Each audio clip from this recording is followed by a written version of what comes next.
우선 욥기 32장에서 왜 엘리후가 욥의 최후 변론이 마치고 나서 등장하는지를 한번 생각해 보면 좋을 것 같습니다.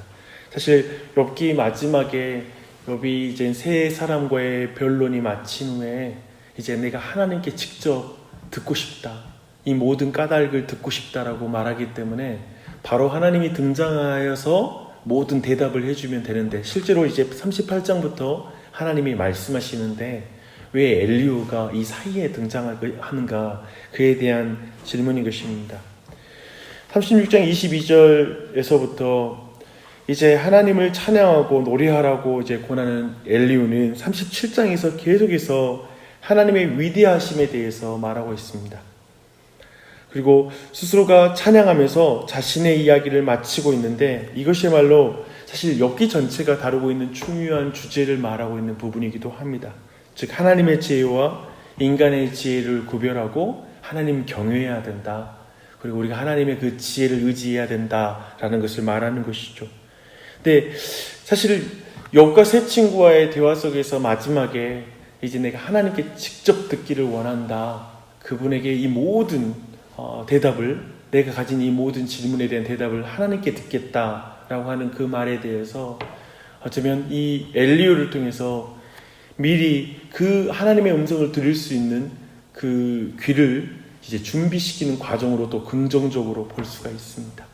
그리고 또한 중요한 한 가지는, 하나님께서 욥이 내가 직접 듣겠습니다 소리 지른다고 해서 그것에 맞춰서 시간에 움직이는 분이 아니라 그분의 때와 시간에 맞춰서 그분의 계획 안에 움직인다는 걸 중요하게 드러내는 부분으로도 이해할 수가 있습니다. 이제 내용으로 한번 들어가 볼게요. 36장 22절 이하에서 폭풍우와 천둥 그리고 번개 속에서 나타나는 하나님의 능력에 대해서 쭉 말하고 있습니다. 엘리후는 하나님이 헤아릴 수 없는 큰 일을 행하신다라고 고백합니다. 하나님께서는 눈을 내리게 하시고, 때로는 적은 비와 큰 비를 내리게 하시고, 남방의 광풍과 북방의 찬 기운을 일으키시며 얼음을 얼게 하시고, 또 구름을 일으키시는 이런 모든 자연의 이치를 다 주관하신 분이시라고 말하고 있습니다. 근데 그런 모든 이치가 하나님은 어떠한 목적과 방향으로 이끌어가고 있다는 걸 강조해서 말하고 있습니다. 그냥 이유 없이 그 모든 일을 행하지 않는다, 어떤 그 가운데 하나님의 목적을 이루고 있다라고 말하는 것입니다. 그래서 그의 명하신 것을 세계 위에 이루시고자 하시는 것이 바로 하나님이라고 엘리후는 선언하고 있습니다.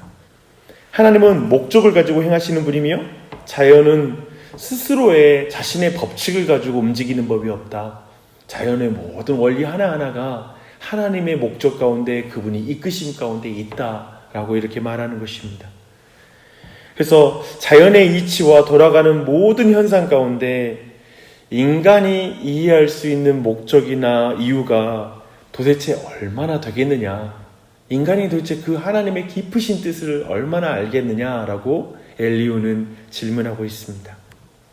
자연의 이치도 그리하거늘 어찌 인간에게 일어나는 모든 일들의 원인과 목적과 이유에 대해서 인간 스스로가 자신의 지혜를 의지해서 그거 나 알고 있어, 나 하나님 뜻 다 알아, 이렇게 말할 수 있겠느냐라고 묻습니다. 이제까지 욥과 세 친구들의 이야기는 결국 우리가 그걸 알아내야 되겠다라는 거였거든요. 욥의 세 친구는, 야, 네 사는 꼬라지를 봐라, 지금 너의 그 상황은 하나님이 너를 너의 죄 때문에 징계하신 것이다 라고 이렇게 설명하는 거였고, 욥은 그렇지 않다 라고 말하고, 내가 하나님께 그 이유를 알아야 되겠다라고 이제 말하는 것이 바로 그것이었죠. 계속해서 자신들의 지혜를 의존해서 끊임없이 하나님의 깊으신 뜻, 목적들을 기억고 이해해야 되겠다라고 말하는 것이었습니다.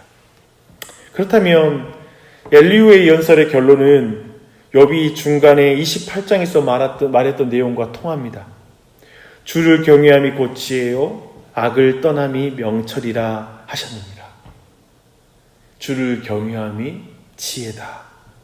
엘리후가 여기서 우리에게 제시해주는 한 가지 놀라운 관점이 있습니다. 그것은 욥과 세 친구가 매달렸던 문제, 곧 왜 고난이 임하였는가 하는 문제에 대한 접근을 과거의 죄 때문이 아니라 어떤 목적으로 그러한 고난이 닥쳤는가라는 측면에서 미래로 하나님이 하시고자 하는 계획으로 시야를 돌리고 있다는 것입니다. 문제의 초점을 왜에서 무슨 목적으로 이동하고 있으며 과거의 죄에서 미래에 하나님이 행하실 일, 곧 구원으로 옮겨가는 것입니다. 생각하면 굉장히 지혜로운 거죠. 그렇죠? 우리도 이것에 아주 익숙하잖아요. 너의 죄 때문에 문제가 아니라 이제 하나님이 너에게 왜 이 고난을 주셨는지 그 목적을 발견해 갔으면 좋겠어 라는 말로 우리가 고난에 대해서 이렇게 조언하잖아요. 그러한 관점을 말하고 있습니다. 근데요, 그런 의미에서 사실은 엘리후라는 인물 굉장히 해석에 있어서 난해야 합니다. 왜냐하면 나중에 책망할 때 있잖아요. 하나님이 욥에게 이제 너희들 세 친구를 책망할 때 그 안에 엘리후가 속하지는 않습니다. 그래서 엘리후라는 인물에 대해서 많은 사람이 어떻게 평가해야 되는가, 긍정적인가 부정적인가, 어떻게 엘리후를 평가해야 될까, 여기에 대해서 해석이 참 분분합니다. 여튼 욥기의 처음을 한번 생각해 보십시오. 사탄은 하나님께 말합니다. 욥이 어찌 까닭 없이 여호와를 경외하리이까. 그러니까 경외함은 까닭이 있기 때문이다. 하나님이 보상해 줬기 때문이다 라는 것이 욥기의 출발이었습니다. 근데 욥에게는 모든 까닭이 사라져 버렸잖아요. 이유가 없습니다. 그가 하나님을 경외해야 될 까닭은 다 사라졌습니다. 성도가 살아가면서 하나님을 믿지만 그럼에도 불구하고 고난이 닥치죠. 그리고 아픔이 있고요. 자기 힘으로는 감당할 수 없을 것 같은 그런 일들을 성도들이 당하게 됩니다. 무엇이 남습니까? 때로는 내 인생에 주님을 따를 이유가 있나? 어떤 보상과 까닭을 따지면 내 인생이 더 이상 하나님을 따를 까닭이 없는 것 같은 인생의 여정을 만나게 될 때가 있습니다. 그때 엘리후의 지혜는 이때에도 오히려 그 고난으로 말미암아 하나님을 배우며 또 하나님께 더 귀를 기울이고 성령의 은혜 안에서 사는 삶을 배우며 하나님을 경외하는 삶으로 살아나가라는 것입니다. 여기에 하나님의 지혜가 있다라고 말하고 있습니다. 욥과 같이 하나님의 사람들이 원하는 보상은 오직 한 가지입니다. 초월하여 계시는 전능자 하나님과의 깊은 교제, 그리고 그분을 경외하는 삶, 그 자체가 그들에게 가장 뛰어난 보상이라는 것입니다. 아무것도 이해 안 돼도. 그래서 욥기는 핵심의 한 가지 중요한 거 뭐냐면 답이 없는 인생을 살아내라 라는 것입니다. 그렇잖아요. 이유를 모르잖아요. 근데 참된 경건과 그리고 지혜는 답이 없는 순간에 그냥 하나님이 답이라는 사실을 믿고 신뢰하면서 그 믿음의 길을 굳건하게 걸어가라 라는 것을 우리에게 알려주고 있습니다.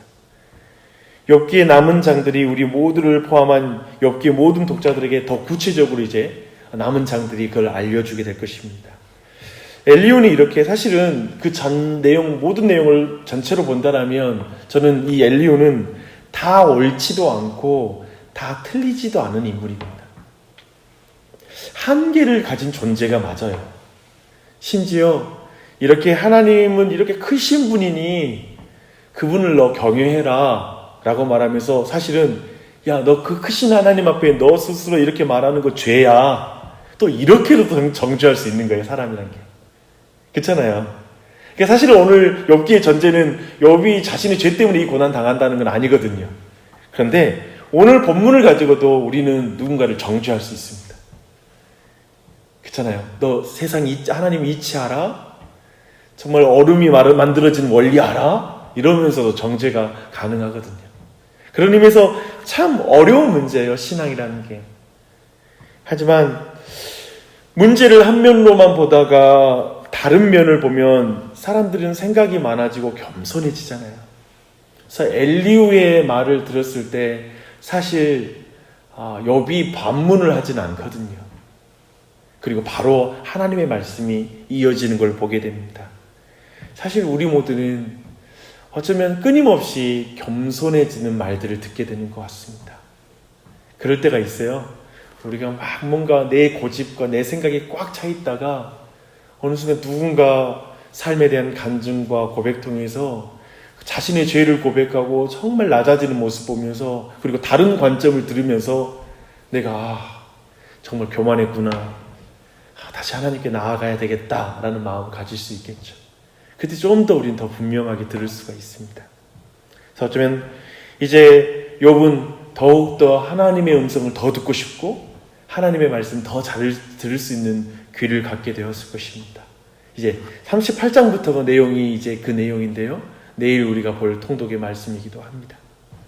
그래서 오늘도 우리 각자가 아침 시간, 이 시간 기도할 때 늘 하나님, 내게 날 겸손케 하여 주님의 음성을 더 잘 들을 수 있는 내 삶의 여정이 되게 해주시고, 오늘도 주님의 음성을 들으며 어쩌면 답이 없는 내 인생, 특별히 내 삶에 해결되지 않고 응답되지 않은 문제들이 있다면 내 답이 없는 내 삶 속에서도 하나님을 경외하며 더욱더 나아갈 수 있도록, 그것이 지혜요, 그리고 그것이 내게 능력인 것을 믿고 하나님 의지하며 나아가게 해주십시오 라고 기도하는 이 아침이 되시기 바랍니다. 기도하시겠습니다.